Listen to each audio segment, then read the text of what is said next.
vasculitis, please come to the hall room. I like to request Dr. Syed Jamil Abdal, Major Retired Syed Jamil Abdal, to come to the dais and conduct the session.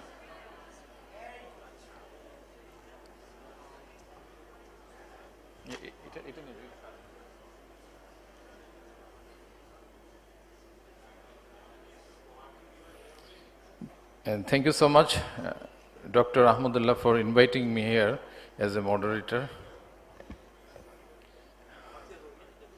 I would ask all participants to come forward and be seated. We are already running short of time. I would like to request, in this vasculitis session, we have two chairmen. I would like to request Professor Khan Abul Kalam Azad sir to come to the dais.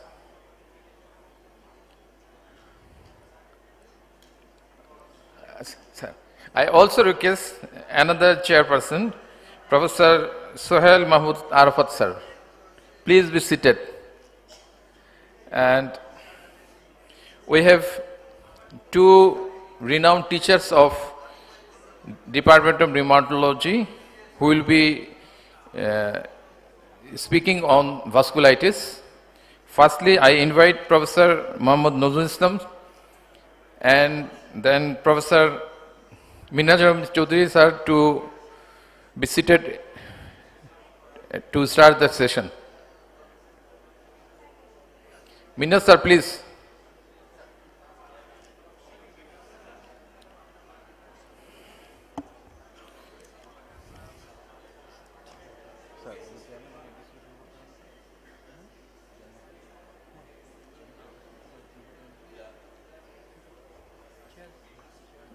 Respected chairman of the session and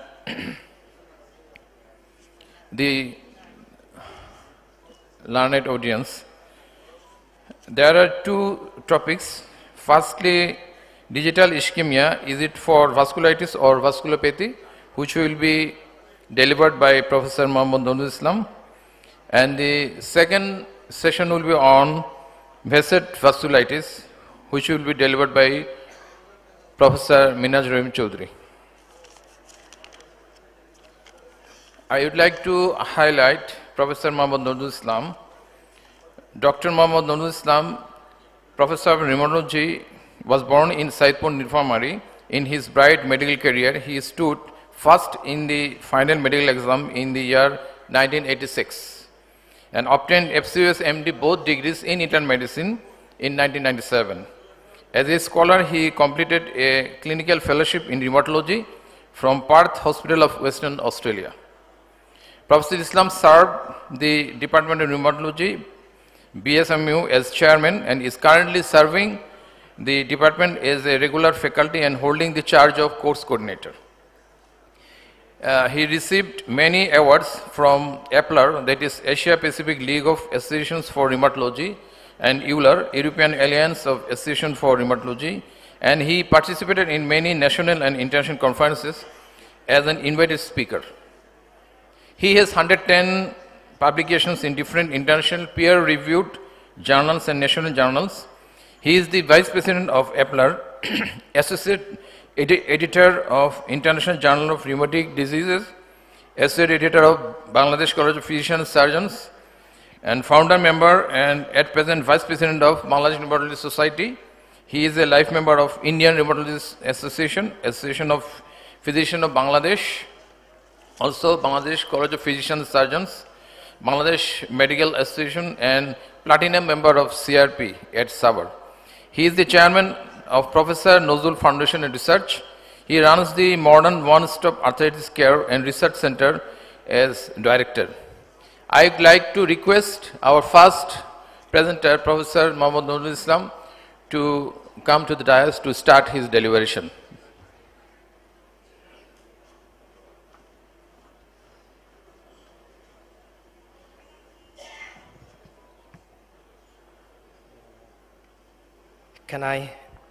Good morning, ladies and gentlemen. Can I have the present? Yeah, that's good. Yeah. Dear Chair and the rapporteur, thanks for the kind introduction. I would like to thank the organizers to giving me a challenge. Digital ischemia, is it for vasculitis or vasculopathy? Essentially a clinical challenge. I will try my best to enlighten you how better I can do. Yeah, this one. Yeah. So in a living tissue, we have some of the time. That's the thing is that the compromised circulation, and that compromised circulation can lead by the compression from outside and the problems in the vessel wall, and as well by the your occlusion of the lumen by the thrombus or the emboli. And before entering into this, vasculitis is a distinct disease. There is the inflammation of the vessel wall. On the other hand, vasculopathy, the occlusion of the lumen by the thrombus or the emboli. We need to diagnose these two conditions as because the diagnoses are again different and the treatment is also different. In the nice circulatory system in our body, we have the large vessels, medium vessels, and the small vessels. The diameter is more than 150 millimeter, up to that the large vessel, and aorta and its main branches are the example of that.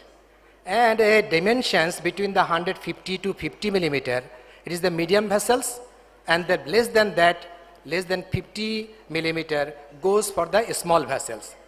The nice example of combination of medium and small vessel is the kidney. Let us to have a look what are the causes of vasculitis. These are for the better understanding, the nomenclature been given by the Chapel Hill Consensus Conference 2012. For the understanding, I just put the primary in the front and then going inside. In the large vessel, we do know the two types of vasculitis. One is the Takaishi arteritis and the giant cell arteritis. In the medium vessels, vasculitis, the polyarteritis nodosa and the Kawasaki disease. A small vessel vasculitis divided into two groups based on the ANCA. Those who have ANCA positive in one group. Interestingly, these vasculitis can involve the medium vessels as well. On the other hand, immune complex small vessel vasculitis, they are limited to the small vessels, but out of them, anti-GBM disease, they are limited to the capillary system only. Other primary vasculitis are variable vessel vasculitis, Behçet's syndrome and the Cogan's syndrome. And we can say the Behçet's disease as well. Single organ vasculitis mostly affects the skin mainly. Two conditions is there, cutaneous leukocytoclastic angiitis and the cutaneous arteritis, primary nervous system vasculitis and the isolated aortitis. If now we look at to the secondary vasculitis, often we know these names in our clinical practice.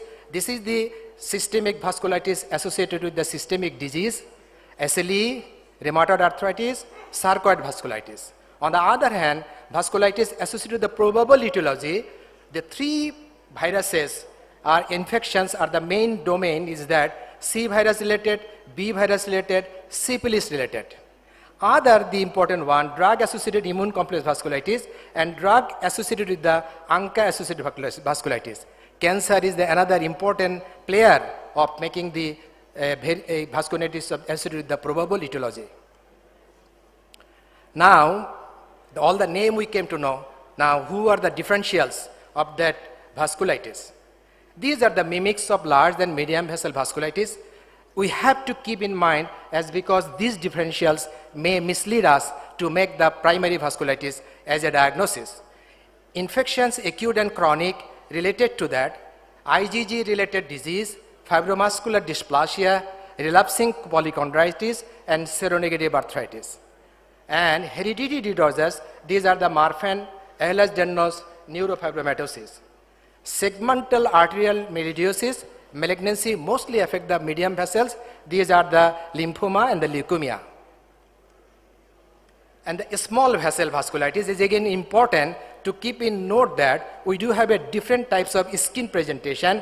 There's the purpura, livido reticularis, urticaria, skin nodules. These type of skin presentation can happen with the primary vasculitis as well. And when these are some of the conditions when triggered, like cellulitis, we see some purpura-like lesion. If insect bite, that can produce some purpura-like lesion. So we need to keep in mind these could be the differential diagnosis of the small vessel vasculitis. And that demands clinical correlation, and sometimes we need histopath of the skin to make the final diagnosis. Now, another domain of today's talk is the vasculopathy. And if we look at to the causes, the connective tissue disease, the prototype example is the systemic sclerosis. And vaso-occlusive disease, many of you know, the thromboangiitis obliterans or the Burgess disease. Vasospasm, Raynaud's disease. Embolism, the source are mitral valvular disease and the left atrial myxoma, sometime infective endocarditis. Thrombosis, the prototype example is the peripheral arterial disease. A big list in the right hand side, the hypercoagulability, many diseases related to the hypercoagulability, starting from the antiphospholipid antibodies syndrome, nephrotic syndrome, heart failure, even pregnancy, surgery, and the factors all we know, factor 5, and the protein Cs antithrombin 3 deficiency. So up to that, there are lot many diseases we came to know. Now, do I have any clues? With that, we can narrow our clinical diagnosis and the differentials as well. The patient used to come to us to say, Doctor, look, I have my fingers becoming white, and sometimes it's become red, sometimes blue, and then my fingers are going away from as a part of my living tissue, that is the gangrene. Then if we divide these two conditions separately, vasculopathies and the vasculitis, and if we try to remember the features like that, Raynaud's in a one hand, ectocyanosis the another hand, skin lesions. The chronology I have mentioned as because these plays the role in case of the vasculopathy more than that of the vasculitis. On the other hand, vasculitis, we have to give more and more attention to the skin. Yeah, people will say just Raynaud's, funny color change we do have in this group of patients, but we need to make the diagnosis.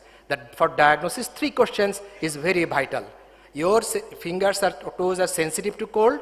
If yes, then go for do your finger changes color when they are exposed to the cold? And the third one, do they turn white, blue, or both? Keep in mind, merely sensitivity to cold not going to make the diagnosis of Raynaud's. The remaining 2 is very important. After making the diagnosis of Raynaud's, then we have to ask, is it primary and the secondary? And among the secondary causes, there are again scleroderma. Among the connective tissue disease, the more common, others are MCTD, ACLE, dermatomyositis, and the antiphospholipid antibody syndrome. Many of the teachers, including my real life, we come across to see the acrocyanosis. So the dusky bluish discoloration of the fingers and the toes, then it becomes a question, what is it? So there are types of the causes of this acrocyanosis. They runs from primary to that of the secondary. Among the secondary causes, again, connective tissue disease, cryoglobulin, neoplasm, multiple myeloma, ovarian cancer, and the other hematological cancers. Interestingly, thoracic neurovascular disorder, their thoracic outlet syndrome is another cause. Hematological causes are essential thrombocytopenia, and it is important to note there are some drugs what we use in our clinical practice. They are imipramine, fluoxetine, ergotamine, metoclopramide. And interestingly, even eating disorder, anorexia nervosa can be a cause, and the disease causes by the central cyanosis also are the etiologies in this group. For the vasculopathy, if we look at to the skin lesion, yes, these are the lesions we see, but interestingly, livido reticularis and other forms are more clue for the vasculopathy. And this the livido reticularis, then livido racemosa, and that can turn to the retiform purpura. And the retiform purpura is always pathological. Is there any differentiating point between these 2 conditions, livido reticularis and the livido racemosa? Livido reticularis is a primary, sometimes it may be secondary, Its cones are regular, symmetrical, may reverse with the warming of the limbs, elevation, usually limited to the limbs and rarely associated with the other constitutive abnormalities and typically painless. But these things are not with the libido racemosa. Now, if we look at what are the causes of libido skin lesions, interestingly, here there is an overlap between the primary conditions and the secondary conditions as well. Some of the condition goes to the vasculopathy, some of the condition goes to the vasculitis as well. Vessel inflammation, it can be infectious and non-infectious. Then the non-infectious are again PAN, yes, skin limited variety is the systemic PAN, and the small vessel vasculitis already we mentioned. On the other hand, vasculopathy, vascular obstruction without inflammation, this is the thrombosis. Already we came to know APS to that of the Sydenham syndrome, libidoid vasculopathy, coumarin, that is the anticoagulant drug toxicity, and the sickle cell anemia as well. How it looks at the Lucio phenomenon. This is the leprosy, that the lepra reaction can mislead us, considering the vasculitis, not that it is vasculopathy. Many of the patients visit to us with the lower limb, some sorts of ulcer like that. This is the libidoid vasculopathy. Occlusive cause is the reason, and the left atrial myxoma, the source of the emboli. Antiphospholipid antibody, and here I would like to mention to you all, in rheumatology, this is a changing subject. And this is a big domain, 6 domain for the diagnosis of antiphospholipid antibody, but cardinal information to tell you, this is the disease where arterial venous embolysis is the consequence, and only 3% pregnancy loss related to this rare disease. Please keep in mind, this is not a common one. Do we have, clinically we can differentiate between the embolism and the thrombosis? Yes, there are some points, though not universal, but for embolism, very short period, yes, seconds to minutes, the incident will happen. The history is very important. Multiple sites can be affected at the same time, and there is no history of claudication. Artery on palpation is soft and tender. Bruit is no likely, and the contralateral pulse is present. And embolic source, yes, you may get it. This is the prototype for the embolism, and the other hand it is for the thrombosis. And now we look to the vasculitic skin rashes. As we have started, there are several types of purpura, starting from the palpable purpura to that of the sucking purpura, steroid-induced purpura, trauma, and the venous stasis, all can produce the purpura.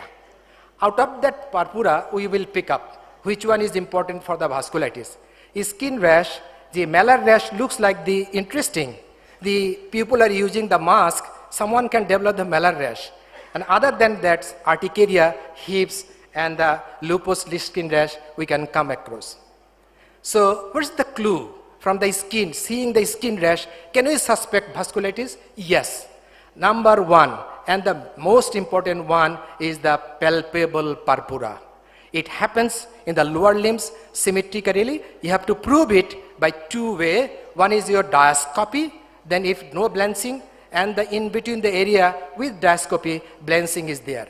Other rashes can be happened both in vasculitis and also the vasculopathy.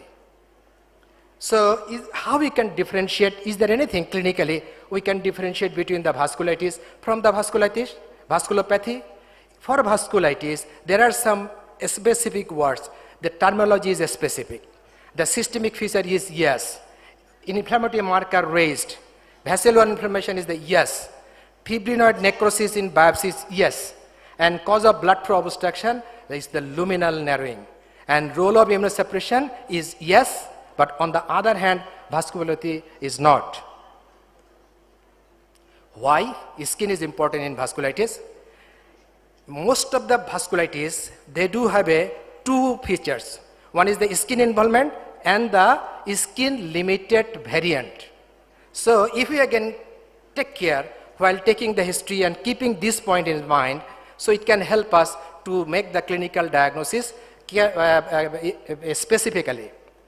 All small vessel vasculitis have both the cutaneous component and the skin limited disease, except anti-GBM disease. PAN of the large medium vessel vasculitis have both component, but Kawasaki disease has the skin component only. Behçet's, it does have both the skin component, cutaneous component, and the skin limited variant. Vasculitis associated with the systemic disease, RA, SLE, sarcoid, they do have both. And all vasculitis associated with the probable etiology, they do have the both. So this is another way we can memorize to diagnose while making the clinical diagnosis of our patients. This is the very nice art. One thing is that no biasness. Physician, by seeing the case, please don't become biased. Ask your memory, ask your knowledge, it will help you using the open questions. And we need to examine musculoskeletal system to that of the CNS, CVS, and all other system properly. In our country, I believe in some other developing countries as well, skin biopsy or having the biopsy may become a problem. As because if it is a limited disease to the skin, not a problem, you can get some time. But if it is a systemic disease, there is every chance of we can lose the living tissue. So without biopsy, can we make an algorithm for the diagnosis? If primary vasculitis, among of them, Takahashi arteritis, giant cell arteritis, and the PAN and the Kawasaki disease, go for your classification criteria. That will help a lot. But for the small vessel vasculitis, first test to do is the ANCA. If ANCA is positive, then think for the ANCA-associated vasculitis. If ANCA is negative, then go for the other possibilities. The ANCA negative when, then you can request the IgGA. Interestingly, interpretation is different.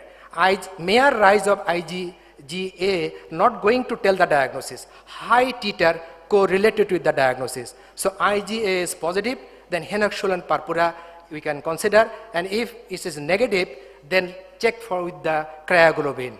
The cryoglobin is positive, then cryobulimia, and then other remaining part, those who have negative, then go for the skin biopsy, will help to diagnose leukocytosis vasculitis and the Behçet's disease.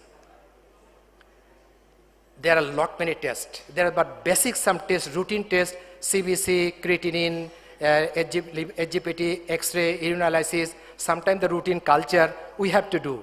But after making the clinical diagnosis and the appropriate differential, look for the other test starting from the ANA to that of the anti-dsDNA complement and so and so. Now the question is that skin biopsy. We have to do it in some of the cases. No way, as because till today this is the gold standard for the diagnosis. But what the tricks lies behind of that? The recent lesion, palpable purpura, and the blanching area we have to select. Within that 24 to 48 hours, as because this is the peak time of this one.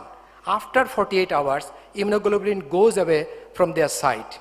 So by doing the diascopy, already I have mentioned, we select the place and we have to take the biopsy, full thickness skin biopsy, either by punch or by the excisional biopsy. Meaning the basal layer of the skin contains the medium vessels and the other part contains the small vessels. So with a single biopsy, we have to two sample, one sample for the histopath and another sample for the DIF. Everybody need to know, for histopath you have to preserve it in the normal saline, and for the DIF you have to preserve it in the, sorry, I did mistake.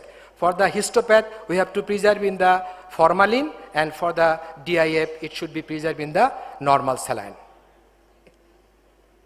Now, these the pictures, many of you come across of seeing these type of pictures, puckering of the nose and the puckering pin's nose, puckering of the face, and the fingers look something different.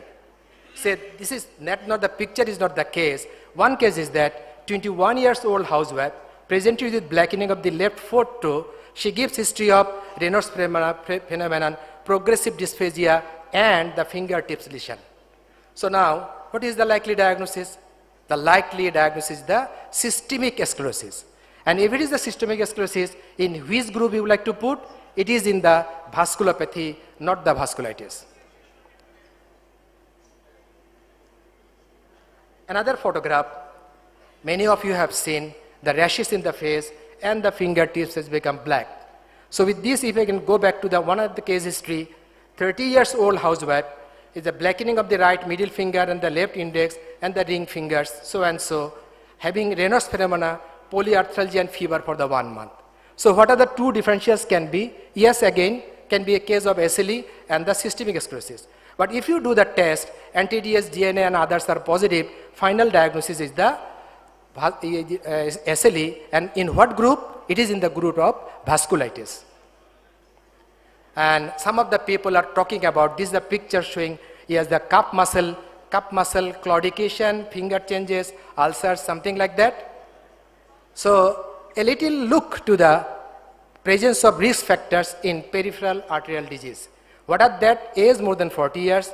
They do have a smoking, hypertension, diabetes, dyslipidemia, chronic kidney disease, so and so.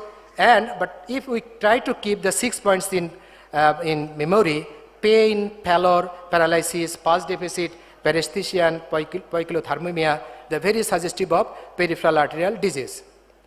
We did a study in the COVID period. One of my beloved students from Nepal, Bidhan was the principal investigator. We tried to find out the patients with the digital ischemia for etiology. We couldn't do the work properly as because they during the COVID, but we do have an interesting observation in this that goes fit to the literature as well.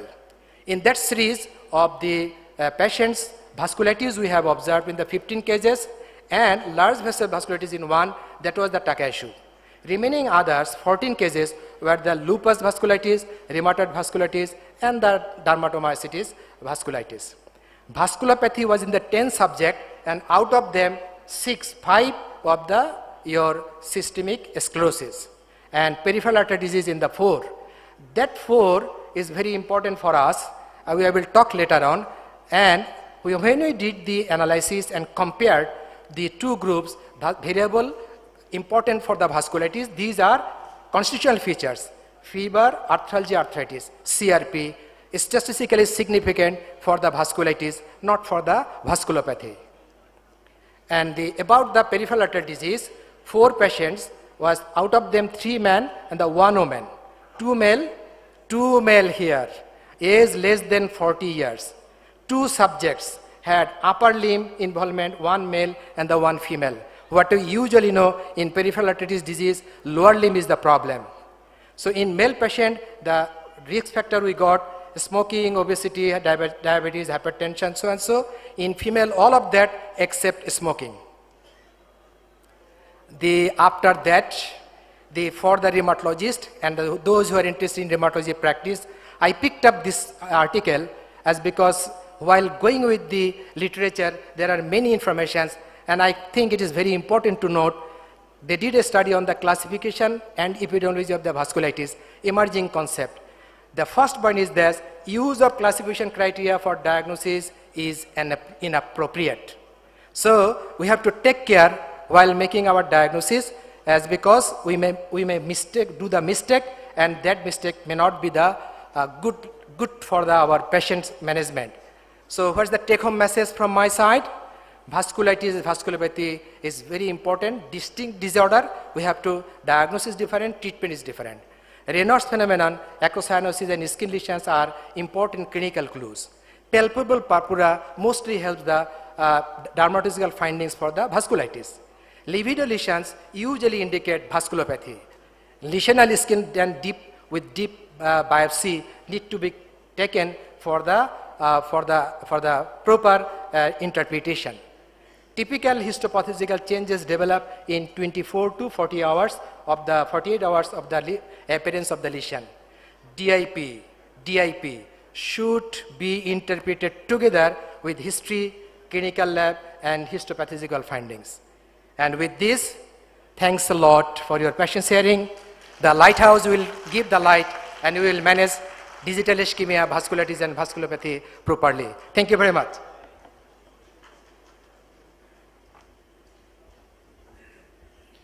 For any physician, diagnosis to do a diagnosis of a patient is a must. And before diagnosis, we should not treat. And if we can diagnose some disease, it has to be treated as per existing guidelines and knowledge, of course. Diagnosis of vasculitis at times is difficult due to its multiple phases and associations. I thank Professor Mohammad Nurul Islam for his excellent presentation, which enlightened our knowledge on vasculitis. I'd like to highlight Professor Minhaj Rahim Chaudhary. Mr. Minhaj Rahim Chaudhary, Professor of Rheumatology, did his MBBS from Sir Salimullah Medical College in 1984. He obtained MD in 1995 and FCPS in 1996 in internal medicine. Professor Chaudhary served as resident physician from 1996 to 1998, and he served as assistant professor and later associate professor in Shohid Sohrawardi Hospital and Sir Salimullah Medical College Hospital. He worked as clinical and research fellow in Royal Free Hospital in United Kingdom in 2002. Professor Chaudhary joined the Department of Medicine in 2003 in BSMU, later which converted to Department of Rheumatology. He became fellow of American College of Rheumatology in 2006. Professor Chaudhary now is serving as President-elect of Bangladesh Rheumatology Society. He has authored and co-authored of numerous scientific articles in national and international journals and presented several scientific papers in home and abroad. He attended several basic and advanced musculoskeletal ultrasound courses in USA, Hong Kong, Malaysia and Philippines, organized by American College of Rheumatology and APLR. Professor Chaudhary was a speaker and trainer of musculoskeletal ultrasound course of 21st APLR Congress in 2019 in Brisbane, Australia. I would like to invite Professor Minhaj Rahim Chaudhary to deliver his presentation on vasculitis. Thank you, Dr. Jamil, honorable chairpersons and learned audiences. My previous speaker said that he has taken a challenge to deliver his lecture on vasculitis and vasculopathy. And I would say I have taken 5 times more challenge than him, because just a couple of days ago I came to know that I have to deliver a lecture on BHS, because the lecture was supposed to provide by Professor Sami Salman of Iraq, and he was, due to some unavoidable circumstances, he was not able to come. So I hope you will understand my limitations, because it was very difficult to even edit my lecture. I had one previous lecture, but I didn't have enough time. Anyway, that's why I have chosen it like Behçet's disease itself is a silent storm, and today I am also in a silent storm. So Behçet's syndrome or disease, perhaps disease is better than syndrome, and characterized by recurrent oral ulcer, that is very important. And in addition, patient should have a number of systemic manifestations like genital ulcer, ocular disease, skin lesion, gastrointestinal involvement, neurologic, vascular, arthritis, etc. Most clinical manifestations of Behçet's are believed to be due to vasculitis, and this is very important. The 4th bullet, it involves blood vessels of all sizes, like small, medium and large on both arterial and venous sides. First description came in 5th century BC by Hippocrates, and if we consider the first modern account, and it was presented in 1937 by a Turkish dermatologist, Hulusi Behçet. So this is Professor Hulusi Behçet and his team in Turkey. So it's really a multidimensional, multifaceted, and all of you understand it's difficult to solve sometimes. So this is Chapel Hill Consensus Conference 2012 if we look at. So they have classified Behçet's as variable vessel vasculitis, what I have already told. If we consider the prevalence, it is high in the Middle East and the Mediterranean, that is along the Silk Road. So in Turkey, you can see the prevalence, and then followed by Japan, Korea, China, Iran, Iraq, and Saudi Arabia. In Bangladesh, we also encounter patients having Behçet's occasionally, and especially in the hospital settings, we find patients. So the idea will be, we have patients, so we should try not to miss the patients. And prevalence is similar in men and women, but in reports from US and Northern Europe, they find more in female. And age group usually young adults, 20 to 40 years. And the etiology, exact etiology is unknown and probably represent aberrant immune activity. Could be triggered by exposure to an antigen like bacteria, virus, dust, etc. And there might be genetic influences, HLA gene and non-HLA genes. HLA, particularly HLA-B51. And IRAP1 is also probably has got the role, I'm sorry, and how it works really, IRAP1. So IRAP1 trims the peptides inside endoplasmic reticulum so that they can load into HLA class 1 molecules. So their work is to trim the peptides into an appropriate length. Although this kind of trimming starts outside the endoplasm and is done by some other players too. For example, we can see here in this picture, ubiquitin is another player. By the help of proteasome, they are also trimming peptides.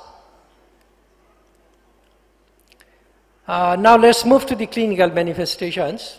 So it's a very interesting cartoon, and everything is here, or at least most of the things are here. From the left hand side panel, if we start, so oral ulcer is painful, you have to remember. Genital ulcer, eye lesions. These are the most prevalent clinical features. And then HLA-B51 association and pathology test. So already the skin is painful with a lot of lesions, and he is afraid of having pathology test in the skin.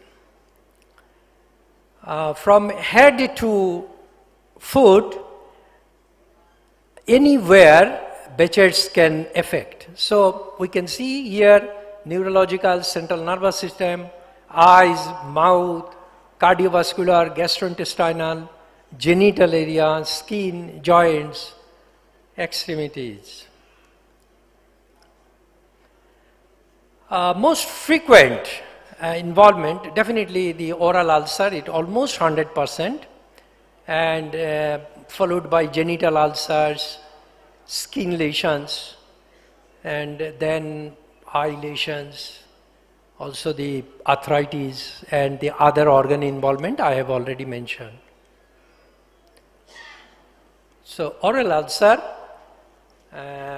often the first disease manifestation that we can remember, frequent and multiple, painful, erythematous, circular or oval, slightly raised areas. And major ulcers may scar. And another important point is the outer portion of the leaves are spared, usually spared. So in our aspect, we have to look for the ulcers. Heals spontaneously within 1 to 3 weeks, may be a less frequent manifestation in cigarette smokers. There is one important study, and they have found really when one stopped smoking, it recurred. So again, when it started, it goes away. So these are the ulcers, and if we find this kind of ulcer, there is a long list of differentials. So we cannot say by looking at these ulcers only that the patient is having Behçet's. So what are those as the conditions you see? The rheumatic diseases, gastrointestinal, autoinflammatory infections, dermatologic, hematologic, and others. Urogenital lesions, and so is 75% or more. So we have to ask, we have to look for these kind of ulcers in genitalia too. So for men, usually in the scrotum, but even in the penis also it may occur, and major and minor labia in women. It usually begins as papule or pustules that ulcerate after a short time. And here is important, the oral lesion is recurrent, is usual, but here recurrence is less frequent and the scar formation is frequent for genital lesions. So this is important. Scar formation we have to look for. So in the past history even we can get some this kind of scarring. And usually heal in 10 to 30 days, that is another important point to be remembered, and leave scars in about 60% of patients. And other lesions also patients may have epididymitis, salpingitis, varicocele, etc. So this is female genitalia involvement. Cutaneous lesions, 75% is too high, and it could be like erythema nodosum or pyoderma gangrenosum or Switch syndrome-like lesions, cutaneous small vessel vasculitis, purpura-like lesions, pustular vasculitis lesions. So these are all the skin manifestations. There are a lot. So here we can see in one the pustular vasculitis lesions, Switch syndrome-like lesions. The others are acneiform lesions. So papulo-vesiculopustular, pseudofolliculitis, nodules, thrombophlebitis, erythema multiforme, palpable purpura. Now the pathargy test, much talked pathargy test. So it could be really one is oral, one is the skin, and we usually practice the skin, and here is the positive pathargy reaction. We can see papule. Papule could be also pustule. How should we do a pathargy test? So the hairless part of the volar forearm is the best site. A sterile needle only, 20 gauge, prick is enough. And there are other ways also, but if we remember only the prick is enough, 20 gauge sterile needle. But the needle should be inserted vertically or diagonally, that is very important, at an angle of 45 degree to a depth of 3 to 5 millimeter, and needle should reach the dermis for a proper response. So this point should be remembered when we do the procedure. So this is a picture we can see. But one point, we have to remember, there are other conditions too in which the pathargy test may become positive. So that's why it has got now, as the days passes, the literature says that the sensitivity goes down, but specificity increases. That is another important point. And pathargy test, if you strongly suspect that the patient might have Behçet's, then it will help. Now let's move to the eyes, ocular lesions. Patients might have uveitis, and hypopyon is severe anterior uveitis with purulent material. Patients might have retinal vasculitis, glaucoma, optic neuritis. So this is an example of hypopyon. We can see the pus in the anterior chamber, severe anterior uveitis. These are retinal vasculitis example we can find. Now, vascular lesions, and the vascular, I have already said that it could be arterial, it could be venous, superficial or deep peripheral vein thrombosis we have to look for, and also the peripheral arterial aneurysm, arterial thrombosis, pulmonary artery vasculitis. These are all we need to look at. So this is an example with bilateral pulmonary artery aneurysm. That could be life-threatening also. This is, a long-standing deep vein thrombosis, skin ulcer. It has produced a skin ulcer.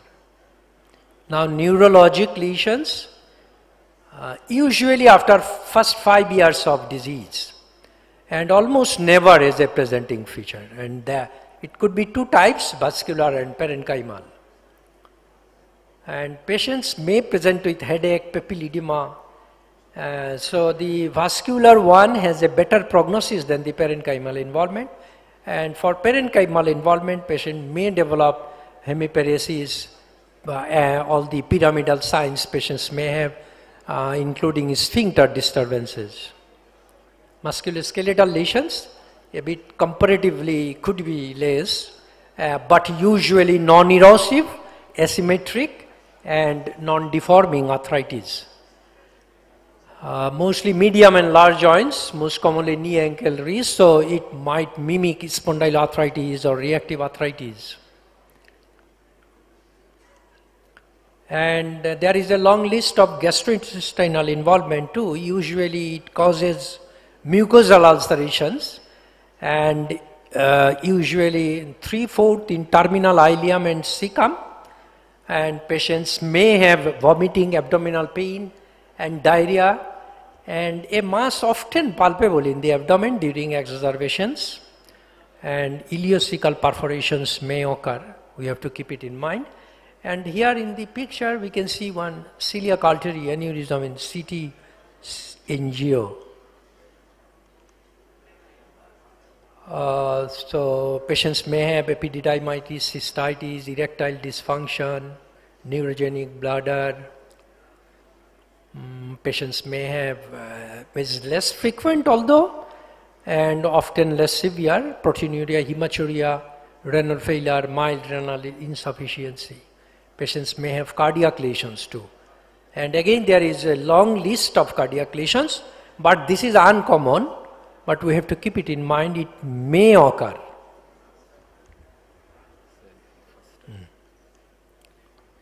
Now, how to diagnose? So, the important point is no pathognomic laboratory test. So, CRP, ESR may be raised and HLA-V51 may be positive.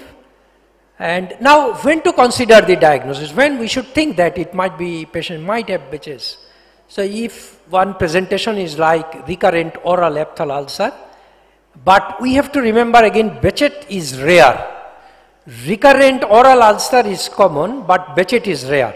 So we have to keep it in mind. So we need to find the other involvements too. Then only we should consider it might be Behçet's. And what are those systemic manifestations? Already I have mentioned all these.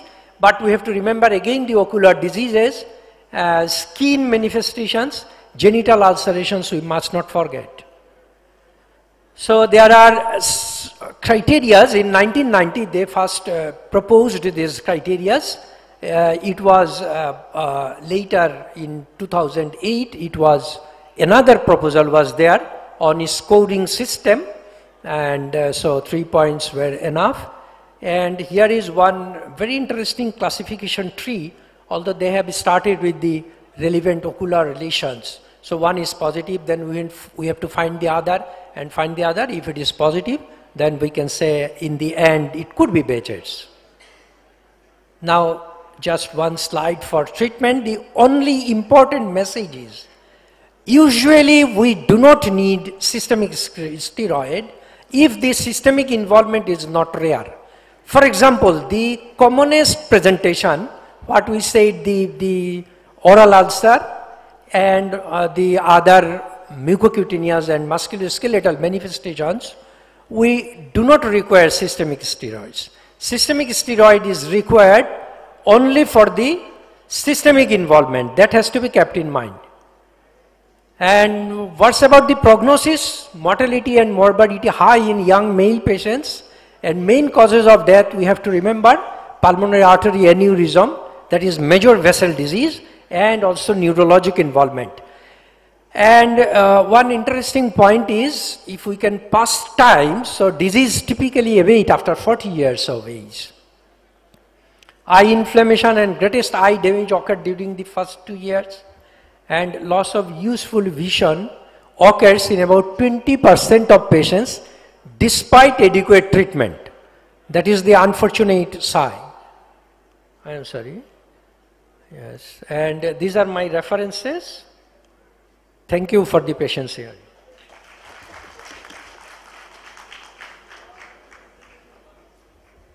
Thank you so much, Professor Minajam Chaudhary, for your nice presentation.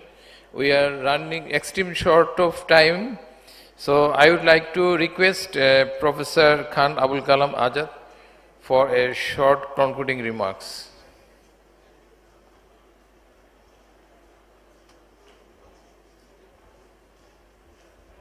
Thank you very much, Mr. Moderator. My respected co-chairperson, very learned two speakers and speakers from abroad, and also our teachers and participants.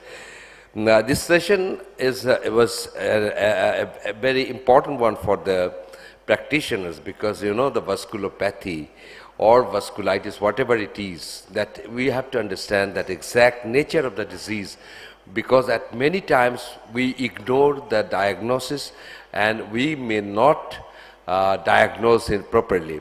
And especially, you know, that vasculopathy means any disease affecting the vessels.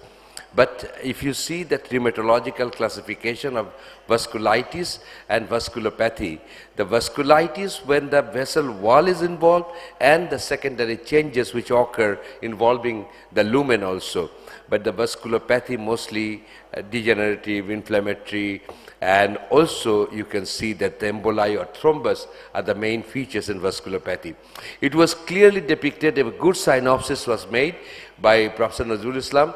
My request to the young physicians today is that you please start palpating the external pulses very carefully, and also never miss any of the cases where the vascular obstruction is there. That is very important. And the second one, Professor Minaz Rahim, he also explained basis. It is also at many times we may miss the diagnosis because we treat the oral ulceration as aphthous, fungal infections, even lichen planus.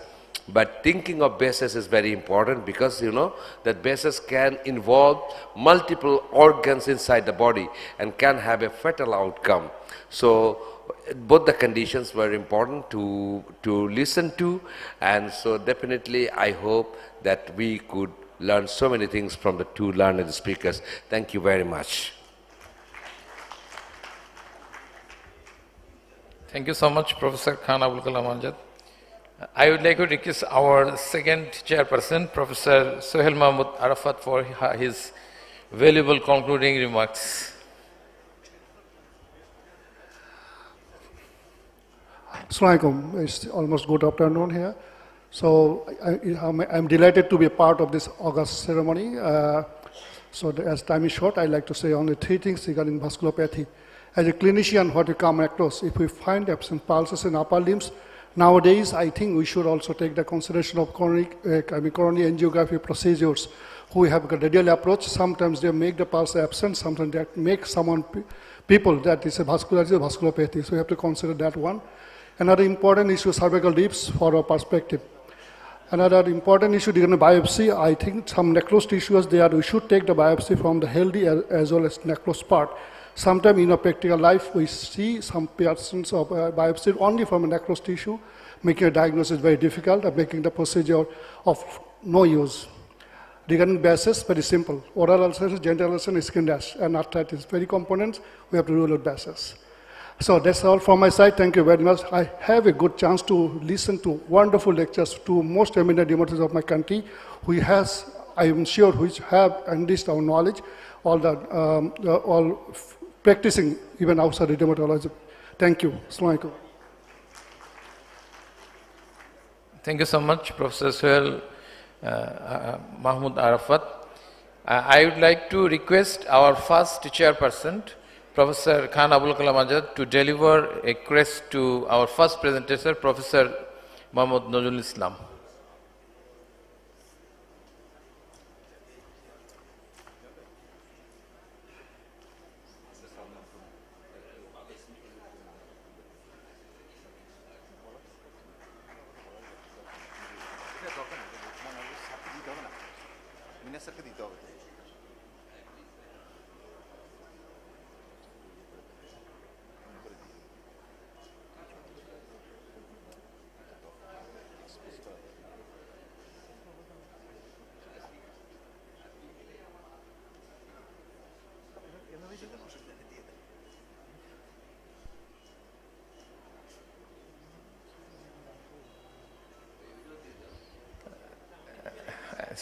I would like to request Professor Sohail Mahmood Arafat to hand over the crest to our second speaker, Professor Minhaj Rahim Chaudhary.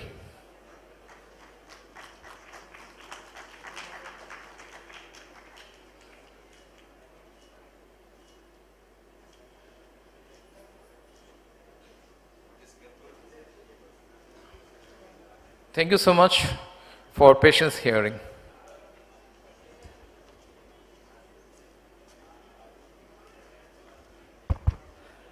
Dear participants, this is a session of osteoporosis. I like to invite Nahiduzzaman Sajjad to conduct the session. Nahid, please.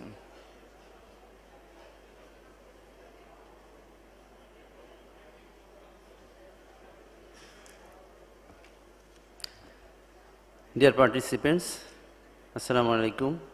I am inviting you all to the very important session on osteoporosis. As our time is very short, I'd like to invite our two chairpersons of this session.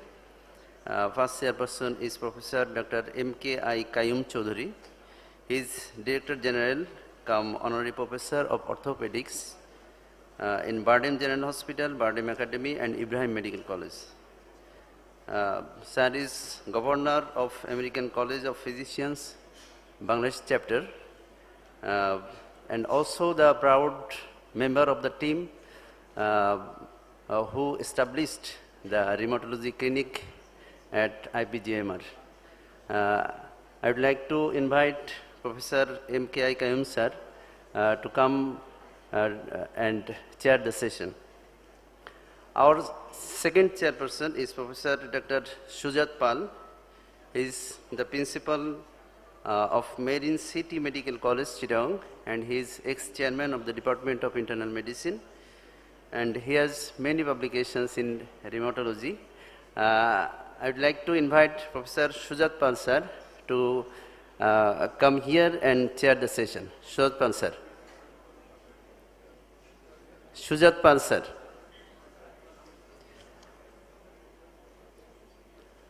So in this session, two renowned lecturers will deliver their valuable speech. First of all, I would like to invite Associate Professor Dr. Ariful Islam to come to the dais, and also Professor Dr. Shamim Ahmed sir to come to the dais.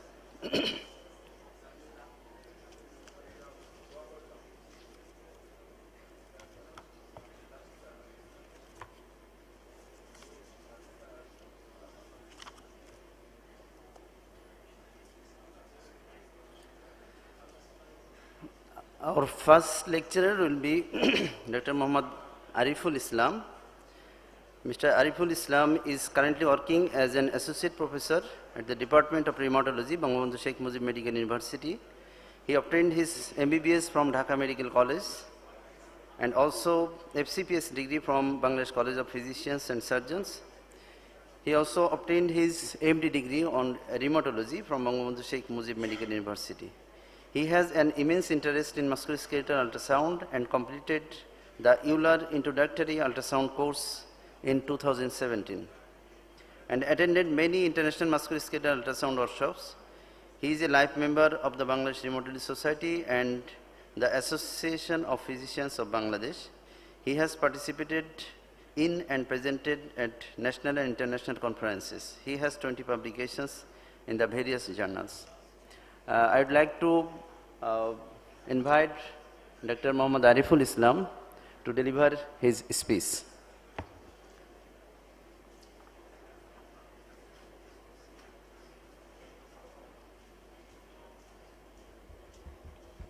Thank you, Dr. Naid, for his nice introduction.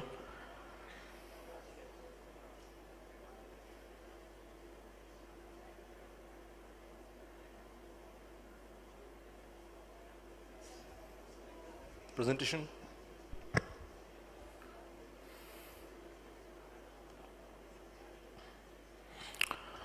Okay, now I like to start my presentation. So, আসছে slide show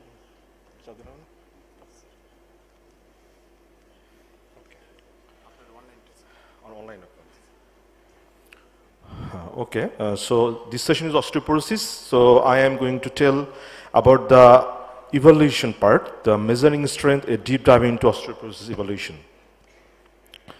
So first, I like to overview my topics like the overview the osteoporosis definitions, clinical manifestations, diagnosis, screening, risk factors, some talk about BMD and FRAX, evaluation in a perspective to postmenopausal women, premenopausal and men, and evaluation of osteoporosis in case of CKD, DXS scan with some error in the reports, case-based discussion, and take-home message. So definition, sorry. So osteoporosis is a common disease that is characterized by low bone mass, microarticular disruption, and skeletal fragility, and resulting in an increased risk of fracture. So in the osteoporosis, why postmenopausal osteoporosis is most important? The osteoporosis, usually fragility fracture, are a primary complications of osteoporosis. About 1/3 of women and 1/5 of all men suffer fracturing sometimes in their life. Among 50% of the women who is more than 50 years of age experience some kind of fractures, and among them, around half of them will not return to their daily activities. And of those who sustain hip fracture, around 20% will pass away from complication. And spinal fractures are direct related to poor quality of life, long-term pain, and increased risk of mortality. So there is a prediction that burden osteoporosis is related to fracture is increasing day by day, and is predicted to increase by 2 to 3-fold by 2050. Here are two graphs that are showing in the United States. They showed that fragility fracture have become nearly epidemic, and it's around 2 million fracture per each year. And in another graph, it is shown in Australia. They have a survey in 2011 and 12. They have shown that the females are more prone to fracture in comparison to male. And it is shown that at the age of 50 to 59, around 6%, and over 80 is around 30, more than 30%. So clinical manifestations, osteoporosis is really a silent disease. It doesn't produce any kind of symptoms until fracture occurs. So vertebral fracture is the most common presentations. Approximately 2/3 of patients remain asymptomatic, diagnosed actually during X-rays, incidental finding during chest and abdominal radiograph. And hip fracture, common in osteoporosis, affecting 15% of women and 5% of men by the age of 80 years of age. And collis fracture are the most common after the women shortly after menopause. So the women, the post-menopausal women, they are usually present with fractures. Usually walkers fall from standing height. The bones are so fragile that easily break down, and they also complain of fracture like simple like lifting, bending, or sometimes sneezing and coughing may cause fractures. And patient may present severe back pain acutely and chronic in case of long term, and patient with hunchback posture or kyphosis and a curved back. So diagnosis is made when they meet any of the following criteria. If the first one is fragility fracture, and the second one is if the T-score is less than 2.5 at the lumbar spine, femoral neck, or total hip or distal anther radius in the DEXA scan, and T-score is within the -1 to -2.5 with elevated risk of fracture risk determined by country-specific threshold using the online FRAX. In United States, they studied and they shown that if the tendon fracture is estimated that more than 20% for major osteoporotic fracture and more than 3% risk of hip fracture, it remains significant. So diagnosis by BMT measurement, that we already shown that if the score is more than -2.5 and standard deviation below the young adult female, she diagnosed osteoporosis. Within the -1 to 2.5, it is osteopenia, and if there is severe, then we can see that the measurement will be the less than 2.5, and with that there will be a fracture. There will be one or more fragility fracture. In the picture, we can show that there is a anterior fracture in the vertebra. There are many kinds of fracture in the vertebra, like crush fracture, bust fracture, different kind of fracture may occur in the vertebra due to osteoporosis. In postmenopausal women, there is shown that their patient may present with a hip fracture. These diagnoses all the same like that was shown before, but in case of if the DEXA scan is less than 1 to less than 2.5, is there a high risk of fracture, then patient is diagnosed with osteoporosis. If the score is within the -1 to 2.5, then there will be low BMT like osteopenia. So screening, whom to screen actually? The screening risk involves appropriate clinic history and physical examination to assess the for risk factor and measurement of bone mineral density. Assessing risk factors for fracture in all adults, especially postmenopausal women, men over 50 years of age, any individual, if any individual experiences any kind of fragility fracture, she will need to be screened. So, in which age we should screen? The National Osteoporosis Foundation recommendation that if the woman is 65 or more, men is 70 years or more, postmenopausal women and men over more than 50 years with any kind of risk factor like premature menopause, rheumatoid arthritis, then if there is a history of fracture, then that person should be screened with BMT.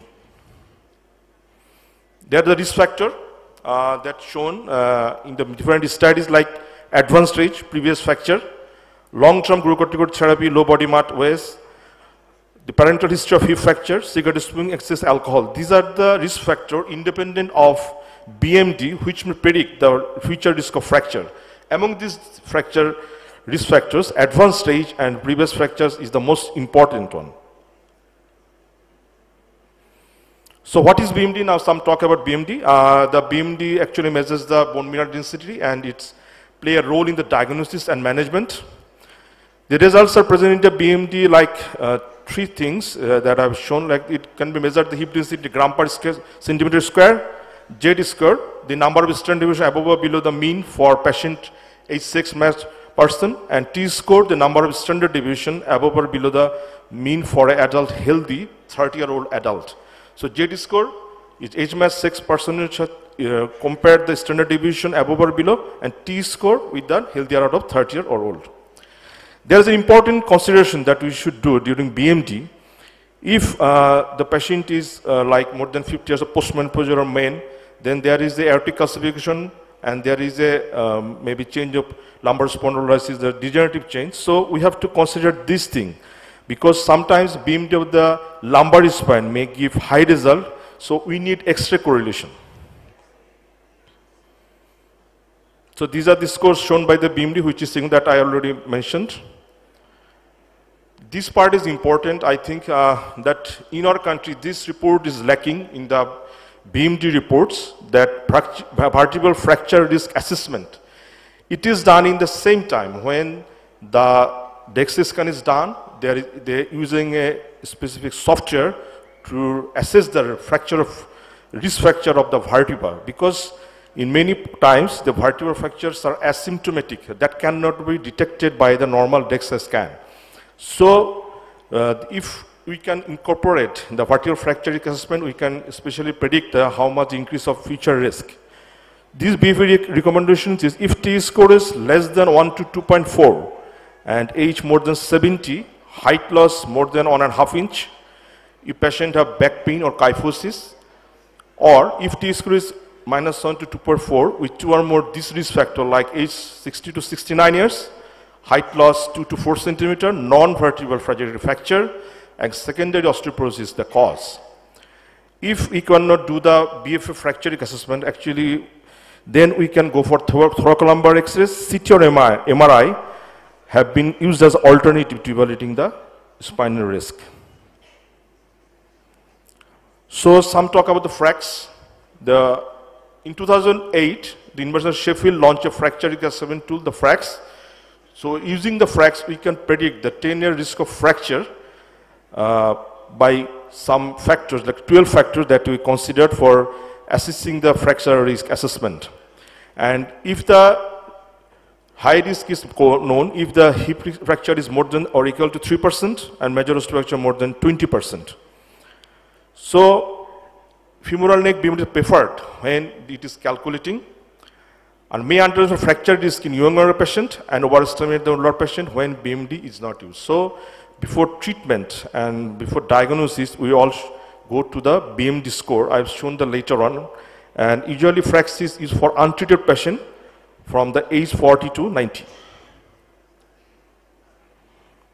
So there is a intervention threshold that have been used in the different countries. The intervention threshold actually it depends on the health economic data from that country, fracture related cost, and willingness to pay threshold. So this differs from country to country specific. So when they shown that in a United States, when 70-year-old woman initiating therapy, the intervention threshold is 4. In the different country, this varies from 4 to 9.1%. So it means that in our country, this data also needed if we want to know which intervention threshold will become cost effective for the community of our countries. So after the 2018, the FRAX has been launched. There are some limitation of FRAX has been found. So there later on they have been developed a FRAX Plus, allowed to modify the probability of result derived from the conventional FRAX estimates.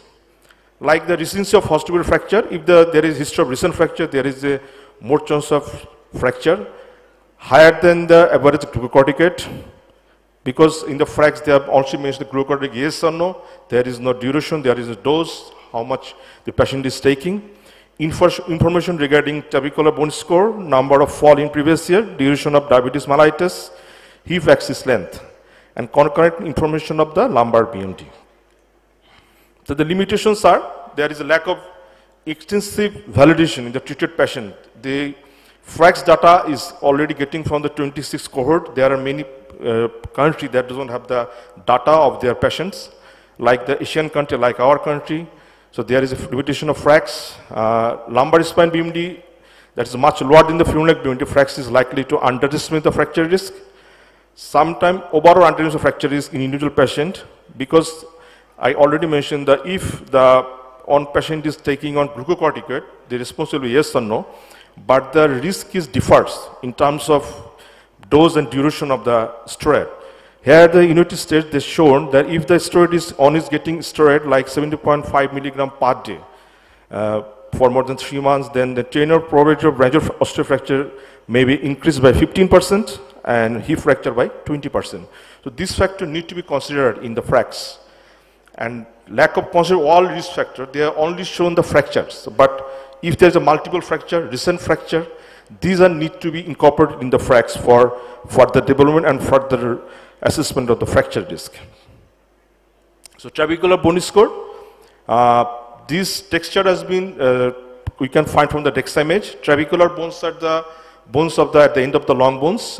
They are actually help to predict the bone microarchitecture and fracture risk. So TBS can be scored by TBS version, inside version 2.1. If we incorporate the TBS score within the FRAX, then the calculation will be more appropriate. It will give the more appropriate result of future risk, fracture risk. So applicability of Hope criteria, then I'm shown that the postmenopausal women and men over 50 years. International Society for Clinical Genetics advises the Hope criteria be used in postmenopausal women and men. If it is the postmenopausal women and men less than 50 years, ICD advises Hope criteria not be used. It is important that these Hope criteria not be used in premenopausal women and men under 50 years because the BMD and fracture is not the same in younger men and women. Because most of the data that we're getting from the fracs, these are the postmenopausal women and they are compared the postmenopausal, the fracture risk, not the premenopausal or the men. If we want to incorporate the Hook classification in the children, then there should be considered the Z score, not the T score. And osteoporosis can be diagnosed only if there is a vertebral compression fracture and Z score less than 2 in combination significant fracture history, like 2 long bone fracture before the age of 10 and 3 long bone fracture before the 19 years. So evaluation, a careful history and physical examination is important. Lifestyle factors like contribute to bone loss, like including smoking, excessive alcohol, physical inactivity, and height rate should be measured. The cause of osteoporosis, there are many causes. There is drugs, we know the glucocorticoid, heparin, immunosuppressant like cyclosporine, endocrine cause like acromegaly, diabetes mellitus, hyperparathyroidism, gastrointestinal celiac disease, inflammatory bowel disease, leukemia, lymphomia, organ transplantation, like ankylosing spondylosis, arthritis, and genetic. There are osteogenesis imperfecta and hyper. There is a big list of causes of osteoporosis.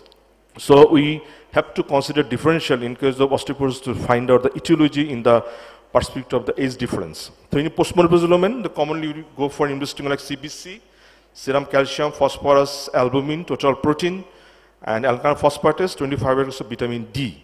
And we do the BMD for quantitative assessment of BMD and to monitor the response to therapy in this age group. So additional investigation only requires if the initial evaluation suggestive that there may be some other cause, then we go for additional investigations. A suspicion finding on history and physical examination and Z score less than 2. So additional investigation, they have shown that like 24-hour urinary calcium, free cortisol of Cushing's window, FSH, LS, prolactin, and other 25 of vitamin D, ferritin, homocysteine. There are many causes. So the clinical feature which is suggestive, we should go for that and investigate properly for treat the cause. So premenopausal women, premenopausal women consider osteoporosis if a history of low term of fracture, like multiple fracture or fracture spinal hip is present. But the important part is here that if we consider osteoporosis in the premenopausal women, we should exclude osteomalacia. We should take into consideration the osteomalacia. So osteomalacia is what? Actually, osteomalacia, there is a defective mineralization of the bone. So it presents differently. Osteomalacia usually present with the pain. There is a widespread pain. Osteoporosis doesn't produce pain if there is no fracture. And there is a chance of muscle weakness, proximal muscle weakness. And we can see the osteomalacia patients are usually present with the pseudo fractures. And the osteoporosis patient present with the fractures. And if I go for lab findings, the lab findings are usually normal in case of osteoporosis. If it is osteomalacia, there is a calcium and phosphorus low and the serum alkaline phosphatase will be increased.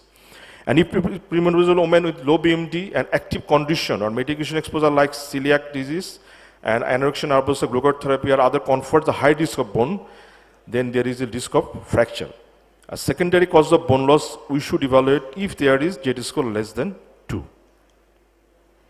These are the secondary causes in case of premenopausal women like anorexia nervosa, gastrointestinal malabsorption, celiac disease, vitamin D deficiency, glucocorticoid. I already mentioned many of the causes before, and in this case there is excess thyroid hormone, depression. These are also in the important consideration. So osteoporosis in men, as I mentioned earlier, there is no clinical manifestation, but vertebral fracture is the main manifestation, and with strong period of future clinically symptomatic fracture. So hip fracture most devastating consequence of osteoporosis, and history of physical examination which may provide an explanation for low bone density like hypogonadism or glucose excess. This should be evaluated in case of osteoporosis in men.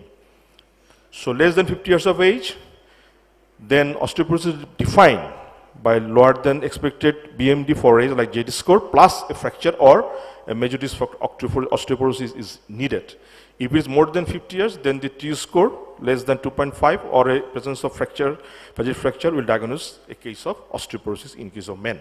So in case of less than 50, we have to consider Z-score, the risk factors, and also the fragility factors. The facts, the decision whether to use the young adult male or female reference in database for DEXA in men is controversial. The ICD and WHO both endorse the use of female reference database to calculate T-score in the men. This is the important part. And skeletal site, actually the lumbar spine, BMD is highly useful in the evolution of post-mortem development. But men are more likely to have degenerative in the lumbar spine, so they may give the false positive results. So it is better to assess the other part like hip. So investigation, CBC, SGBT, creatinine, serum testosterone, as I already mentioned before investigation, and suspicious finding on the examination, physical history, and if there are unexplained bone loss, then the additional laboratory test need to be done. This is like 24-unit precortisol, FSH, LS, prolactin, ESR, RF factor like homocysteine or skin biopsy for current issues like different causes according to history and clinical examination we will do. So this part is important that if there is osteoporosis in case of CKD, how to assess that. If the GFR is more than 30 to 60, the T-score is enough for fragile fracture, we can diagnose the osteoporosis. But if the GFR is less than 30, then we should consider there is a CKD MBD. But chronic kidney is a metabolic bone disease. That we already know that renal osteoporosis include osteofibrous cystica, adenoid bone disease, osteomalacia mixed, uremic osteodystrophy. So this patient, only the T-score cannot predict the fracture in this kind of patient. So we have to consider other factors. So if we want to evaluate these cases, we need to investigate bone specific alkaline phosphatase, calcium, phosphorus, phosphothyroid, and 25 vitamin D. But any measurement of biochemical test is not appropriate for diagnosis the osteoporosis in case of GFR less than 30. So there is need bone biopsy. Bone biopsy is the gold standard for establishing the type of renal disease. So in bone biopsy, the KDIGO in 2017, they have a recommendation like patient with unexplained bone pain or fracture and refractory unexplained hypercalcemia and patients with osteomalacia, they need to be bone biopsy. But if we cannot do the bone biopsy, the bone specific alkaline phosphatase and calcium and other parathormone is important to assess if there is a CKD MBD, and we very much needed to diagnose the adenoid bone disease because sometimes calcium vitamin D over given and patient develop adenoid bone disease. So if the patient is on steroid, the SCR GIP guideline that shown that if the children is less than 18 years, if the patient has back pain or this clinical significant fracture, then we should go for BMD with BFA or spinal X-ray that we have already mentioned. If it is the adult less than 40 years, then BMD with BFA or spinal X-ray as soon as patient is starting glucocorticoid, and FRAX with glucocorticoid correction and BMD both can be done if the patient age is more than 40 years. So they have another picture they have shown that if there is any patient who is on glucocorticoid more than 2.5 milligram for more than 3 months, then high risk if the patient is put into steroid more than 30 milligram for 1 month, or if the steroid load is 5 gram over a period of 1 year, he will be in high risk. So now I have some talk about the DEXA scan with their accuracy and error reports. So inaccurate BMD reports reading can lead to errors in osteoporosis care and management. Errors in BMD reports and reading can be from inadequate training in DEXA scanning, interpretation, positioning error, non-adherence to ICD recommendations, and fresh calculate failure in comparing to prior result. Clinicians should be aware of how to detect faults within the DXC reports. There is the International Society for Clinical Densitometry site. I have already mentioned it in this, the online. If you visit this, there is a guideline for the clinician, the technicians for how to do the DXA scan report and the interpretation. Recommend to use the same facility with a high quality DXA machine, and whenever possible, the same technician who is well trained should be used for the reporting this kind of DEXA scan. I have not shown some of the reports. I have taken it from Medscape. They have shown the postmenopausal women. The values are shown that 1.9 in the left hip, right hip, and the forearm is 0.7. But the report they have shown, the report is given osteoporosis. So the report is wrong. So there is no value is indicating osteoporosis. So if we further check the reports that the lumbar spine, there is no value at 2.5 and the radius and the other side. So the reports is wrong. So patient findings is compatible osteopenia, and the report is corrected to conclude osteopenia, and fracture risk they have shown the 8.5% major osteoporotic fracture and 1.1 for hip fracture. These discussed with the patient, and patient was at reassessed for every 2 to 3 years for further risk assessment. There is another study they have shown a postmenopausal woman who is on anti-resorptive therapy. The reports have shown that the reports are showing the osteoporosis, and report is also osteoporosis. But when you have shown they are comparing,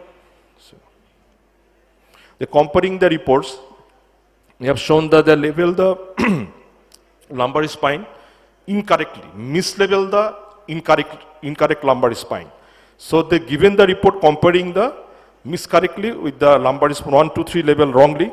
So there may be a chance of mistake in this case. So we have to go through the reports where this can doing, which part they compare, all are needed for a correct report and for correct treatment management plan. And this case study 3, they have shown that this patient value of the radius is 2.9 T-score, but the patient showed that the report that there is patient is have osteopenia. So whenever they shown that there is a forearm scan, they showed that the score is less than 2.9. So this patient actually has a osteoporosis.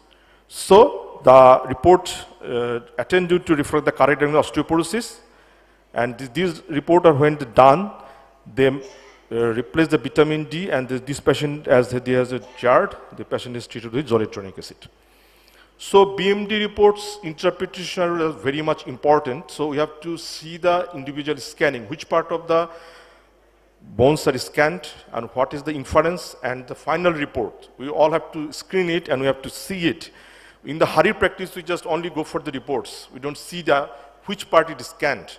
This is very important. And also, I think in our country, the fracts need to be incorporated in the BMD report. And if the previous report is available, then it needs a comparison for actually assessing the treatment and whether you should go for the same treatment or the treatment change is required. Now I just share 3 of our cases. This patient, a 24-year-old patient with psoriasis and psoriatic arthritis, patient presented for 16 years. He has been treated with different NSAID, MTX, and prolonged steroid like variable dose. He is steroid dependent. Cushing gut facies, easy bruising, white, pink, purplish striae over abdomen, chest, abdomen. He cannot walk. He has both hip fixed, deformed, even and calcium and vitamin D come to be normal. And when we go for X-rays of lumbar spine, there is a height reduction in number 1 and 3. And BMD scan, it shows that his Z score is less than 4.7 in lumbar vertebra and 3.7 in left and right femoral neck. So this is his report, and this is his X-ray. So this patient is then put onto, as the patient has esophageal candidiasis, this patient is put into IV bisphosphonate for further treatment and management. There is another woman, a 55-year-old woman with RA for last 24 years. She was treated with DMRs with different doses of steroid on need basis and tofacitinib MTX. And this time she presented with a leg ulcer, diagnosed as case of livedoid vasculopathy. But when a BMD done, BMD transforms to normal, and praxis also is normal. His major osteoporotic fracture risk of 4.5 and hip 0.9%. So this patient was advised to follow up every 2 years with BMD or BFE scan if it's possible.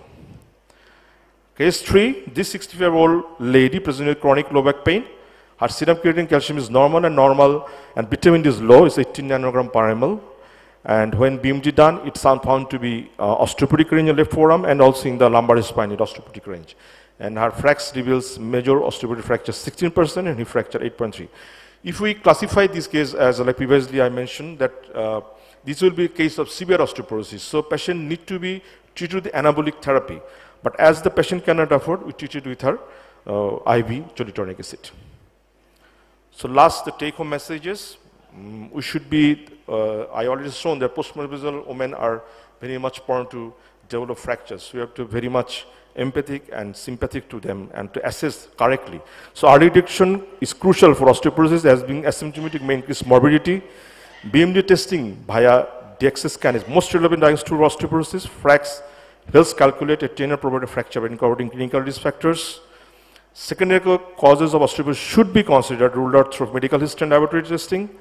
Comprehensive assessment combining BMD testing, FRAX calculation, and clinical evaluation is key to accurate diagnosis and effective management. So tomorrow will be the osteoporosis day, and this year the slogan is for osteoporosis day, say no to fragile bone. So bhongur har ke na bolun. এই প্রত্যয় নিয়ে আমি বক্তব্য শেষ করছি। Thank you very much for patience hearing.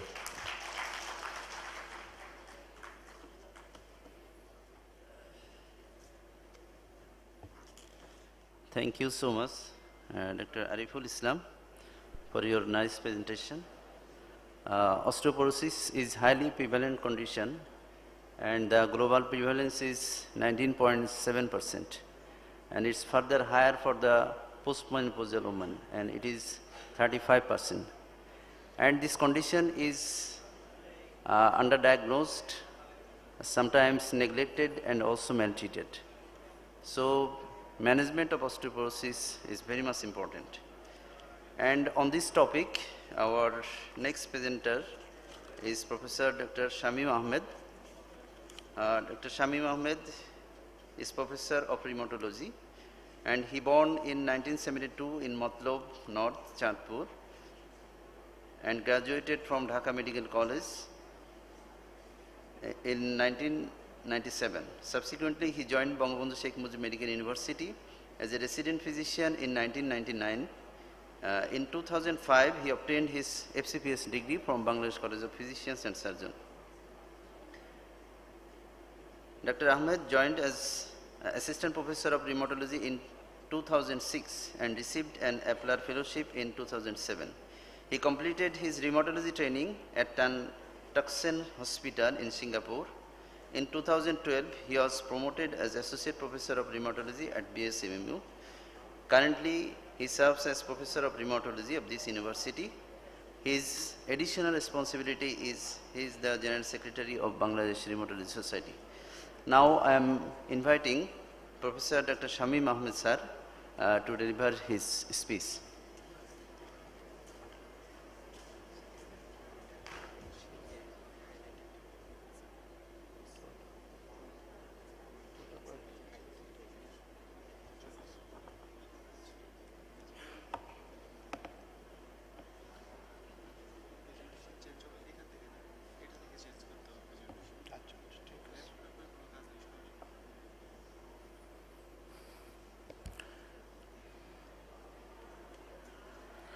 Respected chairpersons, dear moderator and learned audience. Already you have known that tomorrow, that means 20th October is the World Osteoporosis Day. The slogan of this year is say no to the fragile bones. My previous speaker has nicely described the evaluation of osteoporosis, but I will be with you for the next few minutes with the slogan, how can we say no to the fragile bones. Actually, what do we see in osteoporosis? We see in osteoporosis only the tip of iceberg. Most of the cases, it is unnoticed, undiagnosed, untreated. And the patient usually present with complications of osteoporotic fractures, and patient die due to complication of osteoporotic fractures like infection, cardiovascular death, and pulmonary embolism. Now, this is an elderly lady. She is a patient of osteoporosis. Her mother was also a patient of osteoporosis, but she died due to complications of osteoporotic fracture, and she asked, will I end up like my mother? How can we give answer to this question? To give answer to this question, we have to know the fracture risk assessment, then we have to know the intervention threshold, then according to intervention threshold, we should treat the patient and follow up the patient. But aim of our treatment is to increase bone mineral density and also reduce the risk of further fracture. She again asked, but do I really have to take those medicine that my mother took? If so, but for how long? We will give the answer of this question in my subsequent presentation. Now, let's give effort to prevent and treatment of osteoporosis. According to the report from the Surgeon General on bone health and osteoporosis from the Department of Health and Human Services from USA, which was updated 2019, they have shown that management of osteoporosis is pyramidal shaped. At the base of the pyramid, there is lifestyle changes, and at the middle of the pyramid, there is secondary causes, and at the top of the pyramid, there is pharmacotherapy, which is indicated for few patients. Now, come to the base of the pyramid. That means lifestyle changes, which includes food, exercise, tobacco, alcohol, and fall. We should advise the patient: food, eat it; exercise, do it; tobacco, eliminate it; and alcohol, moderate it; and fall, prevent it. We should advise the patient to take diet rich in low-fat dairy product, fruits, vegetables, salt, water, fish, liver, which provide adequate calcium and vitamin D. We know that skeleton contain about 99% of the body's calcium. If supply is adequate, bone dissolves and supply calcium into the circulation. National Osteoporosis Foundation, they have recommended daily consumption of calcium. Men is 50 to 70 years need 1000 milligram of calcium, but women 51 or more, and men 17 or more, they need about 1200 of calcium, but about more than 1500 of calcium may have limited benefit and may increase the risk of cardiovascular disease and also stroke. These are the dietary sources of calcium. These are milk, yogurt, cheese, ice cream, calcium fortified orange juice, sardines, salmon. 8 ounces of milk contain 300 milligram of calcium. 8 ounces of yogurt, it contains 400 milligram of calcium. 1 ounce of cheese, it contains 200 milligram calcium. Half cup of ice cream, it contains 100 milligram of calcium. And 8 ounces of calcium fortified orange juice is contains 300 milligram of calcium. And sardines, 3 ounce, 370 milligram of calcium. And salmon, 3 ounce, it contains 200 milligram of calcium. Now, there are several preparations of calcium are in the market. But there are some questions regarding calcium preparation. Which is the best preparation? When to take? Whether between meal or bedtime?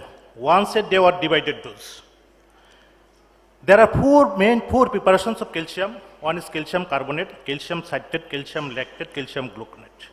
Calcium carbonate, 14% of the elemental calcium. Elemental calcium, this is the absorbable calcium from the gut. It should be taken with food. It is cheap, easily available, and widely used. Calcium citrate contains 21% of the elemental calcium. It can be taken with or without food. It is also cheap and convenient. On the other hand, calcium gluconate, calcium lactate, these are the injectable form. Calcium lactate contains 13% of the elemental calcium, and calcium gluconate contains 9% of the elemental calcium. Now, co-ingestion with food increase 20 to 25% increased absorption of calcium. Chewable and effervescent formulation has improved absorption. Divided dose is better, but it is worse for the patient. Bedtime calcium prevents parathormone-related bone resorption at night. Now, come to vitamin D. Vitamin D plays a major role in calcium absorption, bone health, muscle performance, balance, and risk of falling. Serum 25-hydroxy vitamin level should be measured at patients who are at risk. Vitamin D supplements should be recommended to bring 25-hydroxy vitamin D level to 30 nanogram per ml or 75 nanomole per liter. These are the sources of vitamin D. Vitamin D fortified milk, egg yolk, liver of saltwater fish, fortified cereal, but 15 minutes main source is sun exposure. 15 minutes of daily sun exposure provides about 400 international unit of vitamin D. Now, National Osteoporosis Foundation, they have recommended 800 to 1000 international units per day vitamins required for the adult person age 50 or more than 50. But Institute of Medicine, they have recommended 600 international unit of vitamin D per day until the age of 70 and 800 international units per day for the age 71 or more. Now, come to exercise. This is another important part at the base of the pyramid. National Osteoporosis Foundation recommends regular weight-bearing exercise and muscle strengthening exercise to reduce risks of fall and fracture. Exercise improves agility, strength, posture, and balance. Exercise increases bone density. National Osteoporosis Foundation strongly endorses lifelong physical activity at all ages, both for osteoporosis prevention and overall health. There are 3 types of exercise. Activity of any type reduces fracture risk. This may be balancing exercise, strengthening exercise, flexibility, or aerobic. Weight-bearing exercise include walking, jogging, tai chi, stair climbing, dancing, and tennis. Muscle-intensive exercise includes weight training and other resistive devices. These are the various types of exercises. Now, tobacco and alcohol, smoking accelerates bone loss. Smoking one pack per day throughout the life is associated 5 to 10% decrease in bone density. We should recognize and treat patients with excessive alcohol intake. Moderate amount of alcohol, that is less than 2 units per day, has no negative effect on bone health. Now, this is important part of lifestyle modification, that is prevention of fall. We should advise the patient avoid polypharmacy medications and alcohol.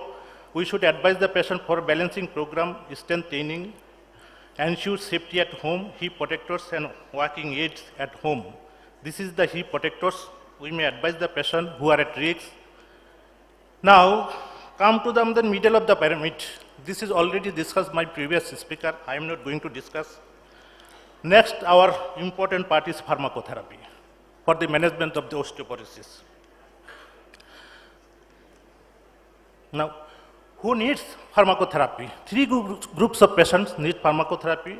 When BMD T-score between -1 to -2.5 in the spine, femoral neck, hip or 1/3 of the radius, any history of fragility fracture, either hip or spine. When BMD T-score of -2.5 or lower in the spine, femoral neck, total hip or 1/3 of the radius. When T-score between -1 to -2.5 in the spine, femoral neck, total hip, and if fracture, 10-year probability of major osteoporotic fracture 20% or more, or 10 years fragility fracture of the hip is more than 3% or more. Now, and 2 types of drugs are used for the treatment of osteoporosis. And first one is anti-disruptive agent. These are the bisphosphonate, calcitonin, hormone replacement therapy, estrogen agonist, and Rankel inhibitor, that's denosumab. Another group of drugs, this is anabolic agent. These are parathyroid analog hormone. This is teriparatide, parathormone related protein, abaloparatide. Another is romosozumab, another monoclonal antibodies.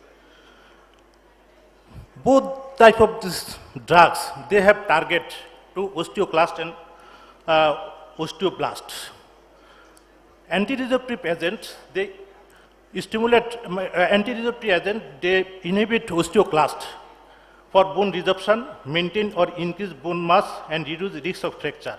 On the other hand, anabolic agents, they stimulate osteoblast and increase bone formation, maintain or increase bone mass and reduce future fracture. Before prescribing a drug, we have to know why we are using the drug. It is for only treatment or prevention, or both treatment and prevention. For prevention of osteoporosis, estrogen is the drug of choice. For treatment of osteoporosis, we should use anabolic agents like teriparatide, abaloparatide, rosuzumab, and calcitonin. But for both treatment and prevention, we can use alendronate, recidonate, ibandronate, zoledronate, raloxifene, and also denosumab. before going to start treatment, we have to know the intervention threshold, why this is low risk, moderate risk, high risk, or very high risk. Low risk patient, no prior hip or spine fracture, BMD T-score at the hip or spine above -1, and 10-year hip fracture risk less than 3%, and 10-year risk of major osteoporosis fracture less than 2%. Now, come to the moderate risk, no prior hip or spine fracture, and when BMD T-score at the hip and spine both have -2.5, and 10-year hip fracture risk 3%, or risk of major osteoporosis fracture less than 20%. Now come to the height. A prior spine or hip fracture or a BMD T-score at the hip or spine -2.5 or below, or 10-year hip fracture risk 3 or more than 3%, or risk of major osteoporotic fracture 20 or more than 20%. Now, high risk patient, multiple fractures and a BMD T-score at the hip or spine -2.5 or below. But main difference between the high risk and very high risk, in high risk patient, they have only single fracture, but in very high risk patient, they have multiple fracture. Now, how can we treat according to the risk level? According to American Association of Endocrinologists and American College of Endocrinology Clinical Practice Guidelines, we can start treatment according to the risk level. If it is low risk patient, we no need of any treatment. We should advise the patient with intake of calcium, regular exercise, reassurance of the patient, and regular follow-up. If indicated, we can give hormone replacement therapy or estrogen receptor modulator. And in case of high-risk patient, we can give alendronate, denosumab, residronate, or IV zoledronic acid, and alternatively we can give ivandronate or raloxifene. And after giving treatment, we should reassess the patient yearly to see the response of therapy or is there any fracture. If the BMD is increasing, there is no fracture or stable fracture, we should consider drug holiday for 3 to 5 years. 3 years for IV bisphosphonate and 5 years for oral bisphosphonate. During the holiday, if there is any new fracture or BMD decreases or bone turnover markers rises to pre-treatment level, we should resume therapy. On the other hand, if there is a progression of the fracture, we should switch to our therapy. If the patient is getting oral bisphosphonate, we should switch to injectable bisphosphonate. If the patient is getting injectable bisphosphonate, we should advise the patient either teriparatide, abaloparatide, or rosuzumab. Now, come to high-risk patient. And there is very high-risk patient when there is multiple fracture, we should start anabolic agent like abaloparatide, teriparatide, or rosuzumab. Again, we should follow up the patient yearly to see the response of the therapy and also is there any new fracture. If the patient is getting denosumab, we should continue until the patient is stable and no longer on high risk and continue for the medication. If the patient is getting rheumatology, it can be given up to 1 year. After 1 year, we should switch to therapy, either an oral bisphosphonate or IV zoledronic acid. If the patient is getting abaloparatide or teriparatide, it can be given for 2 years. After that, we should switch to therapy, either an oral bisphosphonate or injectable bisphosphonate. If the patient is getting zoledronate, if the patient is stable and continue therapy for up to 6 years, if the progression of bone loss, we should switch to therapy, either abaloparatide, teriparatide, or rosuzumab. In 2023, Asia Pacific region, they have also made a consensus guideline, which is similar to our ACR guideline. Now, these are the FDA approved different drugs and their doses. All the drugs are available in our country, but romosozumab is not available in our country.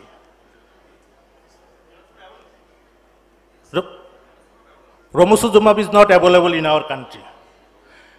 I have mentioned earlier that our main aim of treatment is increase BMD and reduction of the fracture rate. In this slide, you can see all the agents can increase BMD in spine and hip except calcitonin. Calcitonin has no rule to increase BMD. This is the fracture risk reduction. In this slide, we can see ibandronate, calcitonin, and raloxifene has no role for the reduction of fracture risk in non-vertebral and hip, and other agent can reduce reduction of fracture risk in the spine, non-vertebral, and also hip. This is a study which was published in 2020 in the Lancet. They have shown that risks of fracture compared with placebo by different treatment. In case of vertebral fracture, lower risk was seen in teriparatide, romosozumab, followed by alendronate, romosozumab alone, denosumab, zoledronic acid, ibandronate. On the other hand, non-vertebral fracture risk also lower in anabolic agent, but among the bisphosphonate, in case of non-vertebral risk is lower in recidonate and zoledronic acid. Now, there are some adverse effects during using of bisphosphonate. Most common adverse effect that we encounter, this is DI side effect.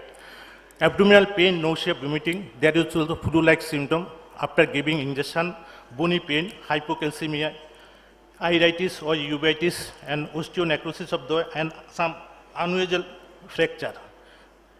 This is the pictures of unusual fracture at the top, and there is also bisphosphonate urine risk of subtrochanteric femoral shaft fracture in older women. Among older women, treatment with the bisphosphonate for more than 5 years was associated increased risk of subcontractile or femoral shaft fracture. However, absolute risk of this fracture is low. Now, some adverse effect of teriparatide. There is reported osteosarcoma in breast. There may be hypercalcemia, dizziness, and also leg cramps. Now, come to management of glucocorticoid-induced osteoporosis. Glucocorticoid-induced osteoporosis risk assessment was nicely described by previous speaker, Dr. Ariful Islam. I will just mention the initial treatment and retreatment with glucocorticoid. But two guidelines are same, but one is the difference. The American Association of Endocrinologists, their guideline, and American College of Clinical Endocrinology, their practicing guideline. It is designed for the postmenopause women, but ACR glucocorticoid guideline, it is designed for all patients. But big difference is we have to adjust the glucocorticoid dose with FREX. And another important part, if the age is less than 40, we should adjust, we should calculate Z score, and after the age of 40, we should calculate in BM, it is T score. Now, initial pharmacology treatment for adults. It is, if it is low risk, we should advise the patient for calcium and vitamin D, regular exercise.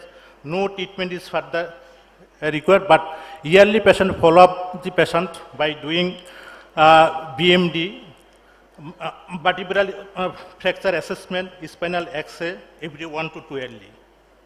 And if the patient is on a moderate risk group, we should advise the patient oral bisphosphonate, IV bisphosphonate, denosumab, or parathormone or abaloparatide. If these are not possible, we can use raloxifene or bromozumab, except those conditions where other agents are contraindicated. But in case of high-risk group, we should add denosumab or parathyroid hormone or abaloparatide. But if these are not possible, we can IV bisphosphonate, raloxifene, romosozumab. But they strongly recommended oral bisphosphonate over no treatment. Now, come to the very high-risk patient. In this high-risk group, they recommended anabolic agent like parathormone, parathormone related, that means teriparatide, abaloparatide. They also recommended denosumab, IV bisphosphonate, raloxifene or ranibizumab, but they strongly recommended, if these are not possible, they strongly recommended oral bisphosphonate. Now, come to when the patient develop fracture after 1 year of give it, what should you do? If the patient was oral or IV bisphosphonate, should advise the patient IV bisphosphonate, denosumab, parathormone or abaloparatide or rosubizumab. But if the patient was on raloxifene, we should advise the patient oral bisphosphonate or IV bisphosphonate or parathormone, teriparatide or abaloparatide or denosumab or rosubizumab.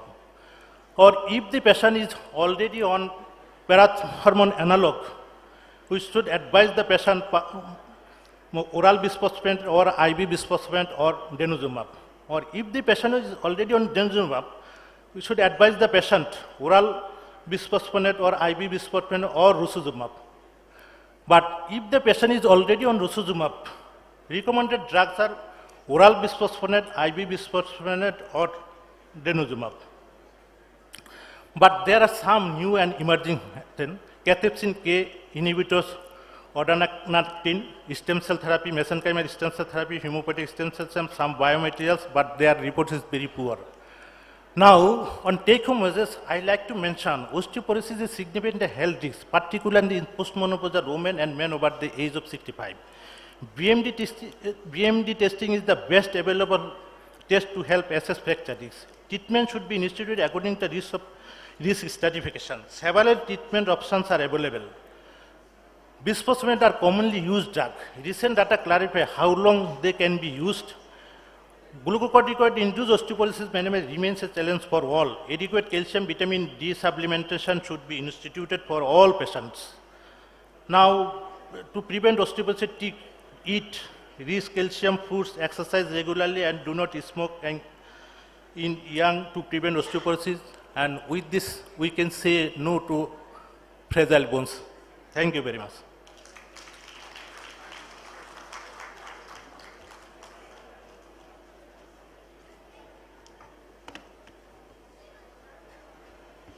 Thank you, sir, for your nice and elaborative presentation on the updated management of osteoporosis.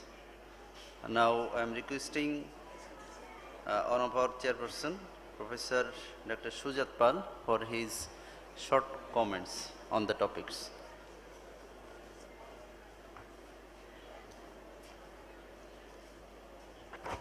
Thank you, Dr. Nahid.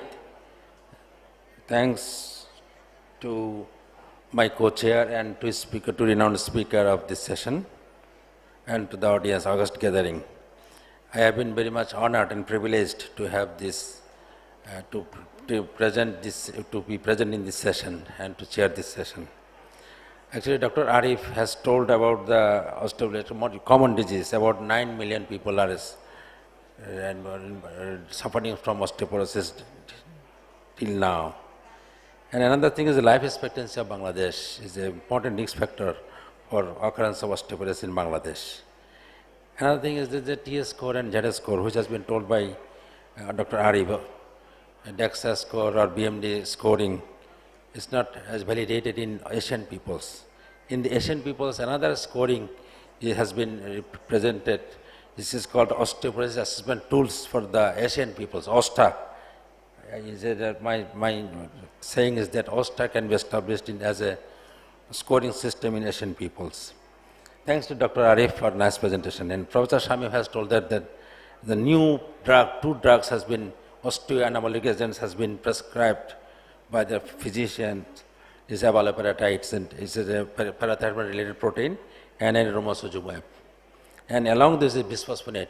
And some studies has been claiming that resedronate is much better than zoledronic acid as a treatment of osteoporosis. Vitamin D supplement and calcium supplement is also necessary, but if vitamin D is full, then you have to be careful about giving vitamin D. And exercise and other food habits is important for the prevention and treatment of osteoporosis. Thank you very much for my for me, give me the chance to say something in front of Akash. Thank you very much.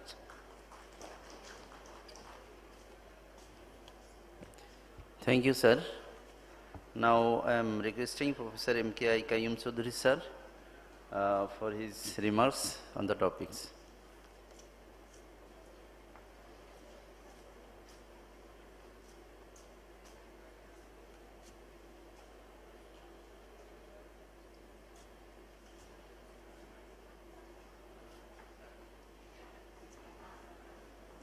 Esteemed faculty members, distinguished delegates, ladies and gentlemen, Assalamu alaikum. First of all, I'd like to thank the Rheumatological Society of Bangladesh for inviting me to chair this session, particularly its president, Professor Atik. The two presenters already discussed almost all the aspects of osteoporosis. I'd like to draw your attention that it cannot be fully prevented, but it can be delayed. The prevention should start early in life. The attainment of peak bony mass is very important at the age of 25 to 35. It is just like a pension scheme. If you earn early, there will be no salary and you have to spend something. So if their earning is a good amount, despite your loss in the aged, still you will remain with good bone. So it should be in the early life, from the age of 25 to 35. Now the fracture and osteoporosis. We as orthopedic surgeon now getting a lot of fragility fractures. And after 65, it is male-female ratio is almost same. Before that, females are more. And we are facing problem in fixing it. You know, the EVO International Swiss group, they innovated one special screw plates for it called the locking plate screws. We have it and we are using it because the grip of that screws are much more than the normal screws. And we prepare in very old ages, if possible, to use prosthesis, not fixing it. Probably only few drugs can reverse this process of osteoporosis. Many they delay the loss, but reverting is probably a parathormone analog, it does it, and some may be other new drugs. The question is that after withdrawal of these drugs, then quick loss occurs. And in long cases, using the anti-resorptive drugs, there is some abnormal fracture scenes. So the biphosphonate used abnormal fractures also now it is coming. One for the compression fractures of vertebral fragility, the vertebroplasty is supposed to improve some conditions, but we have some also limitations in our country. So I thank you for organizing a session on osteoporosis. We are probably not serious anything. I give an example. From my early school life, International Illiteracy Day is observed for early 60s. Still we are not 100% literate. So where is the problem? Problem maybe we are not serious. So prevention of osteoporosis, probably we are also not serious. Thank you very much.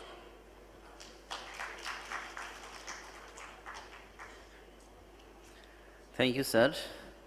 This is the time to hand over the memento.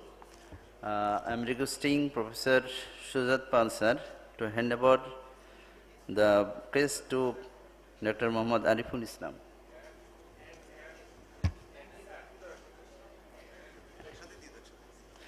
And Professor MKI Qayyum Chaudhary, sir, to hand over the crest to Professor Shami Ahmed, sir.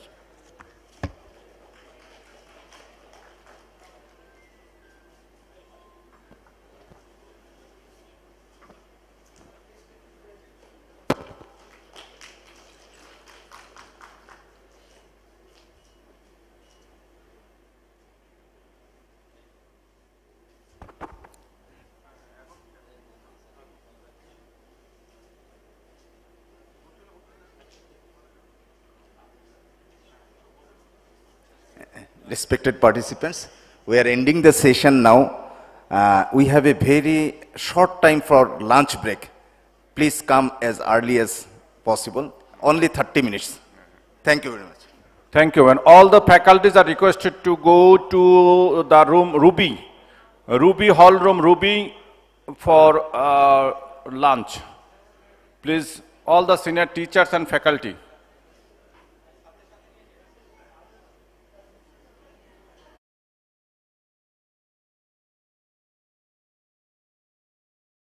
You are watching Raj TV, Jagorone, Bangladesh. Please subscribe our channel.